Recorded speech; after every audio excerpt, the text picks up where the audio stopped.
శ్రీ గురుభ్యో నమః. శ్రీమాత్రే నమః. గం మహాగణాధిపతయే నమః. విజ్ఞాన కౌముది ఛానల్కి పునః స్వాగతం మిత్రులారా. ఈరోజు మనం కార్తీక మాసంలో కార్తీక పురాణంలోని 9వ అధ్యాయాన్ని పారాయణం చేసుకుందాం. ఈ కార్తీక మహత్యాన్ని జనక మహారాజుకు వశిష్ఠులు చెప్పగా సూతుడు శౌనకాది మునులకు ఉద్బోధించాడు.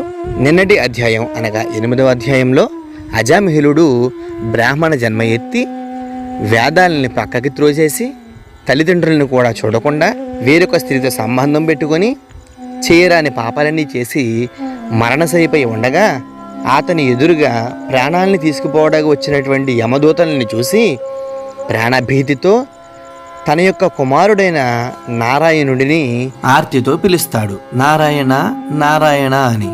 అంతే, తక్షణమే అతడి ఎదురుగా విష్ణు పార్శ్వకులు అంటే విష్ణుదూతలు విష్ణులోకం నుంచి వచ్చి యమదూతలకి అజామిహిలుడికి మధ్య నిలబడి ఇతనిని మేము విష్ణులోకం తీసుకుపోవడానికి వచ్చాము అని తెలియజేశారు. యమలోకం నుండి వచ్చినటువంటి యమదూతలకి ఆశ్చర్యం కలిగి, ఏమిటిది, ఈతడు చాలా ఘోర పాపాలు చేశాడు, ఈతన్ని తీసుకుపోయి మా యమధర్మరాజు గారి ముందు ప్రవేశపెట్టాలి అని చెప్పారు. అప్పుడు వారన్నారు, ఈతడు ఎన్ని పాపాలు చేసినప్పటికీ జీవితంలో ప్రాణోత్క్రమణ సమయంలో నారాయణ అనేటువంటి అతి పవిత్రమైనటువంటి నామాన్ని జపించాడు. అతడు కావాలని పిలవకపోయినా తన కుమారుణ్ణి పిలిచినా సరే అది పుణ్యంగానే భావించబడుతుంది. కాబట్టి ఇతన్ని మేము విష్ణులోకానికి తీసుకువెళ్తాము అని చెప్పగా వారి మధ్యన జరిగినటువంటి సంభాషణతో నిన్నటి 8వ అధ్యాయాన్ని ముగించాం. ఇక 9వ అధ్యాయాన్ని ప్రారంభించుకుందాం. అథ 9వోధ్యాయ ప్రారంభ. ఇక విష్ణుదూతలు అడిగారు, ఓ యమదూతలారా, మీ ప్రభువు మీతో చెప్పిన మాటలేమిటి? మీ యమదండనకు ఎవడు తగినవాడు? పుణ్యం అనగానేమి అని అడగగా వారు సమాధానం ఇచ్చారు, ఓ విష్ణుదూతలారా, సావధానంగా వినుడి. సూర్యుడు, చంద్రుడు, అగ్ని, వాయువు, ఆకాశము, గోవులు, సంధ్యలు, పగలు, దిక్కులు, కాలము ఇవి మనుష్యుని పాపపుణ్యముల గురించి సాక్ష్యాలు. మేము వీరి సాక్ష్యాన్ని విచారించి పాపములను చేసిన వాడిని దండింతుము. వేద మార్గాల్ని వదిలి ఇచ్ఛానుసారము జీవించుచు బ్రాహ్మణుని, గురువుని, రోగుని పాదముల చేత తన్నేవాడు, తల్లిదండ్రులతో కలహించుకునేవాడు, అబద్ధాలాడేవాడు, నిత్యము అబద్ధాలు చెబుచు జంతువుల్ని చంపుకు తినేవాడు, కులాచారాల్ని వదిలి పరాయి సొమ్ముని దొంగిలించేవాడు, మరియు పరస్త్రీలతో సంబంధం పెట్టుకునేవాడు, ద్రవ్యమును గ్రహించి సాక్ష్యాలు చెప్పేవాడు, మరియు మిత్రద్రోహి, ఉపకారాన్ని మరిచి అపకారాన్ని చేయువాడు, వివాహాన్ని చెరుచువాడు, ఇతరుల సంపత్తును చూసి అసూయపడేవాడిని మేము దండిస్తాము. పరుల సంతానాన్ని చూసి దుఃఖించేవాడు, కన్యాశుల్కము చేత జీవించేవాడు, వడ్డీతో జీవించువారిని మేము దండింతము. చెరువును, నూతిని, చిన్న చిన్న కాల్వలను నిర్మించి వ్యాపారమును మార్పించువానిని, నిర్మితములైన వాటిని చెరుచువానిని మేము దండించదము. అనగా అనేక పాపాలు చేసిన వారు. అంటే మనం ఏ పని చేయటం ద్వారా ఆ పని గురించి అందరికీ చెప్పలేక దాస్తామో, అంటే దాపరికంతో ఆ పనిని కప్పిపుచ్చుకుంటామో అదే పాపం కదా. అటువంటి పాపాలు చేసేవారిని మేము దండిస్తాము. ఈ అజామిలుడు బ్రాహ్మణ వంశంలో జన్మించి దాసీ సంఘలోలుడై పుట్టింది మొదలు చచ్చు వరకు పాపాలు చేస్తూనే ఉన్నాడు. ఇట్లాంటి వాడు మీ విష్ణులోకంలో ఏ విధంగా తీసుకువెళ్ళిపోతారు చెప్పండి అని అడుగగా, ఈ ప్రకారంగా పలికిన యమదూతల మాటలు విని విష్ణుదూతలు చిరునవ్వుతో వికసించిన ముఖపద్మములు గలవారై ఈ విధంగా చెప్పసాగారు, ఓ యమదూతలారా, ఇక మేము చెప్పేదము మీరు వినుడు అని మొదలుపెట్టారు.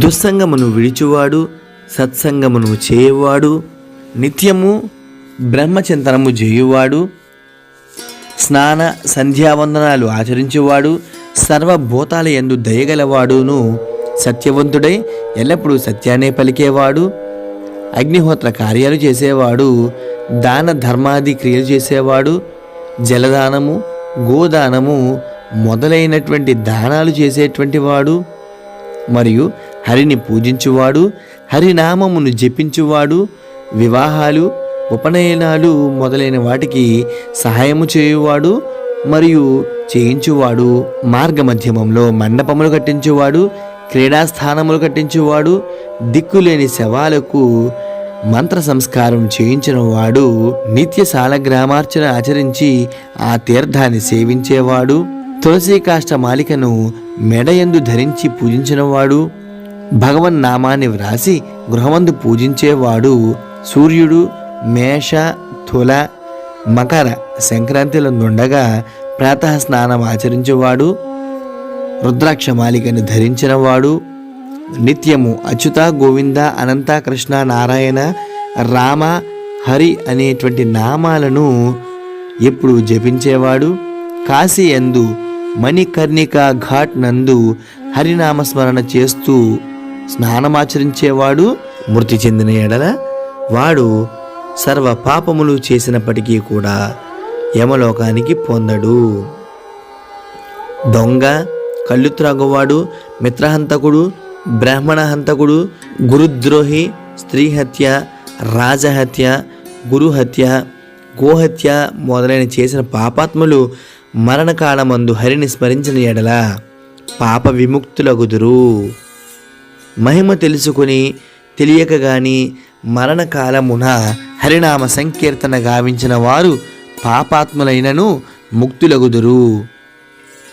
పడినప్పుడు, తొత్రుపాటు పొందినప్పుడు, కొట్టినప్పుడు, జ్వరాదుల చేత పీడింపబడ్డప్పుడు, యకాశకానికి అంటే వేళాకోళమనికి అయినప్పటికీ కూడా హరినామ సంకీర్తన చేసేవాడు ఎన్నటికీ యమలోకానికి పొందడు.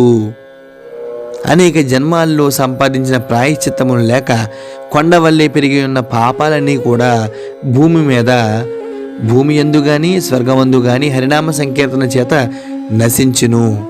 మరణావస్థలో ఉన్నవాడు హరినామస్మరణను చేసిన ఎడల వాని పాపాలన్నీ అగ్నిలో వేసిన దూది వలె నశించును. ఈ విధంగా విష్ణుదూతలు పలికి అజామిలుని యమదూతల నుండి విడుదల చేసిద్దిరి.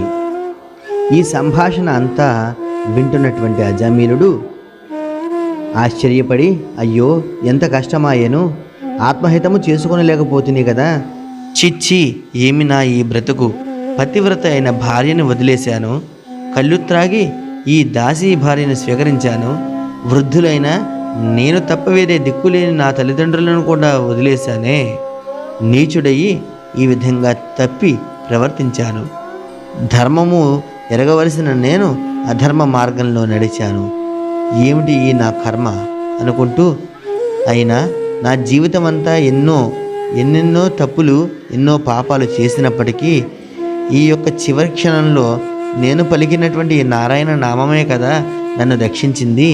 అదే నా జీవితాంతము నారాయణ నామస్మరణ చేస్తూ ఉన్నట్లయితే కనుక ఇంకా ఎంత నా జీవితం ఉద్ధరింపబడేదో అని పరిపరి విధాలుగా ఆలోచిస్తూ అటు యమదూతలు కూడా అదృశ్యమైపోయారు. ఇక అజామిలుడు నిశ్చలమైన భక్తిని పొంది జితేంద్రియుడై సద్గురువులను ఆశ్రయించి భగవంతుని యొక్క నామస్మరణ చేస్తూ ఉన్నంతకాలం అలా భగవంతుని యొక్క సేవలో గడిపివేసి తుదకు విష్ణు సాయుధ్యాన్ని పొందాడు. కాబట్టి నారాయణ నామ సంకీర్తన గావించువాడు సమస్త పాప విముక్తుడై వైకుంఠమును పొందుదురు. ఇందుకు సందేహము లేదు. చివరిలోనే నారాయణ మంత్రం చెప్పినటువంటి అజామిలుడి యొక్క పాపాలన్నీ భస్మమైపోతే మనం ప్రతిరోజు కూడా భగవత్ నామస్మరణను చేయడం వలన మనకు వచ్చేటువంటి పుణ్యం లెక్కలేనంత. అర్థమైంది కదా. ఇది శ్రీ స్కాంద పురాణే కార్తీక మహత్యే నవమోధ్యాయ సమాప్తః. ఓం నమః శివాయ, ఓం నమః శివాయ, ఓం నమః శివాయ.